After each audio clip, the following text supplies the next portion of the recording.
Market में जो है सो 400 रुपया में मिलता है यूरिया। 380, 350, 400 रुपया में ऐसा करके में। तो मजबूरी में ले लेते हैं। मजबूरी में क्या किया जाएगा। कैसे भी तो किसान को तो कोई गुंजाइश है नहीं, करना है चाहे दाम कितना भी। तो जो लागत है जो खेत में इन्वेस्ट होता है उसका रिकवर हो पाता है क्या? रिकवर हो नहीं पाता है उससे जो है सो। तो एक मान के लागत ज़्यादा है, रिकवर कम है जो है तो सो।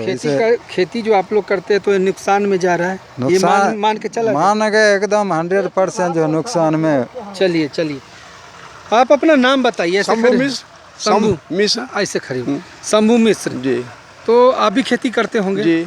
वर्तमान में एनडीए की सरकार बनी है जी। आप लोग को आशा बहुत ज़्यादा है। जी बहुत खास करके जो राम कृपाल यादव जो कृषि मंत्री हैं जी वो भी किसान हैं, मत्स्य पालन भी करते हैं, पूर्व में केंद्रीय मंत्री भी रहे, वर्तमान में अभी बिहार सरकार में मंत्री हैं। तो सीधा मैं उन तक ये बात पहुंचाने की कोशिश करूंगा और आपसे ये जानने की मेरी कोशिश है कि अक्सर सीजनल में जब फसल की उपज की में फर्टिलाइज़र की ज़रूरत पड़ती है, पोटास की, डीएपी की, यूरिया की, उस समय जो सरकारी दर होता है उससे अधिक पैमाने पे बाज़ार में उपलब्धता होता है, खास करके यूरिया, और इसको लेके हंगामा भी होता है, लेकिन आज तक इसका प्रॉब्लम सॉर्ट आउट नहीं हुआ। क्या कहना चाहेंगे? देखिए, सबसे पहले तो आपको हम ही कहना चाहेंगे कि अभी आप जो है सो बेलसंडी तारा में हैं और यह सरेसा का धरती है और सरेसा के धरती में हर फसल उपजता है। कोई भी ऐसा फसल नहीं है कि यह नहीं होता है, हर फसल यहाँ होता है। और यहाँ के किसान जो हैं लग्नशील हैं, पूरा लग्नशीलता के साथ खेती करते हैं। मजबूरी है खेती करना, दूसरा कोई उपाय नहीं है, खेती करते हैं। और खेती में अपना जो इनका क्षमता है उससे अधिक पूंजी लगाते हैं। फिर भी जो स्थिति है समय के अनुसार दिन कहिए जो कहिए, लेकिन जो लगाते हैं वो भी माने आने वाले बात नहीं होता है। अभी वर्तमान में धान देख लिए, धान जो है सो हुआ, धान कट गया, अब वर्षा हुआ, धान सब लोग को सड़ गया, नुकसान हुआ।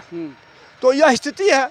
साथ साथ खेती में भी पोजीशन जो खाद के बारे में बोले, हम तो उनका आभारी हैं कि मंत्री बने हैं और बिहार के जितने भी किसान लोग हैं उनको मदद करेंगे खेती में।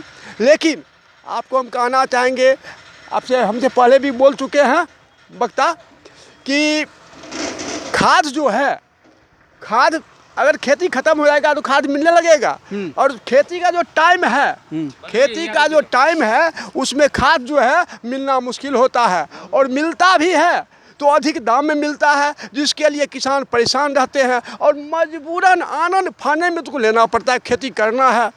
तो यह स्थिति। अच्छा, एक सवाल और पूछेंगे आपसे। अच्छा एक सवाल और है कि जो फूड प्रोसेसिंग यूनिट पे लघु उद्योग की बात हो रही है, जिससे रोजी रोजगार उपलब्धता हो, और फूड प्रोसेसिंग यूनिट मतलब जैसे आप आलू लगाते हैं या सब्जी लगाते हैं, उससे उत्पाद तैयार किया जाएगा और उस उत्पाद से चिप्स जैसे बच्चे लोग पहुँच में खाते हैं, या बैगन का कोई आइटम है या सब्जी का कोई आइटम है, तो उससे रोजी रोजगार और फैक्ट्री इंडस्ट्रीज दोनों इन्वॉल्व होगा। तो इस पर भी राज्य सरकार सोच रही है, प्रयत्नशील है। तो ये जो कृषि प्रधान जगह है और कृषि प्रधान का ये सब जो इलाका है, यहाँ पे एक यूनिट अगर रोजी रोजगार संबंधित फूड प्रोसेसिंग यूनिट का बैठ जाए या स्मॉल स्केल इंडस्ट्रीज बैठ जाए जिसमें कृषि आधारित उद्योग पे चर्चा हो, तो ये फैसला अगर गवर्नमेंट लेती है तो ये स्वागत योग्य होगा क्या?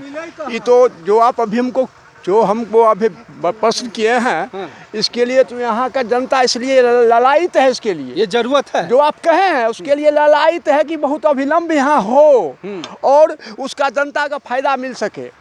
आज बिहार में देखिए कहीं फैक्ट्री नहीं है, कहीं व्यवस्था नहीं है, लोग को जाना पड़ता है बाहर मजदूरी करने के लिए। अब एक तो दुर्भाग्य बात है, यहाँ अपने पिताजी को बाबू को लोग बाबू नहीं कहते हैं, लेकिन दिल्ली में जाके जहाँ रहते हैं वहाँ मजबूरन को बाबू कहना पड़ता है। अगर यहाँ आप लोग व्यवस्था कर देते हैं, यहाँ लघु सी व्यवस्था हो जाए, सरकार व्यवस्था कर जाए, फैक्ट्री लग जाए, लोग उसमें जो सो काम करने लगे, तो उनको बाबू दूसरे को नहीं कहना पड़ेगा, अपने बाबू को ही बाबू कहेंगे। इससे बड़ा खुशी की बात क्या होगा? अच्छा, जरा सा हम ये बताना चाहेंगे अपने सहयोगी को कि जो खेत है उसको भी आप दिखाने का कोशिश कीजिए।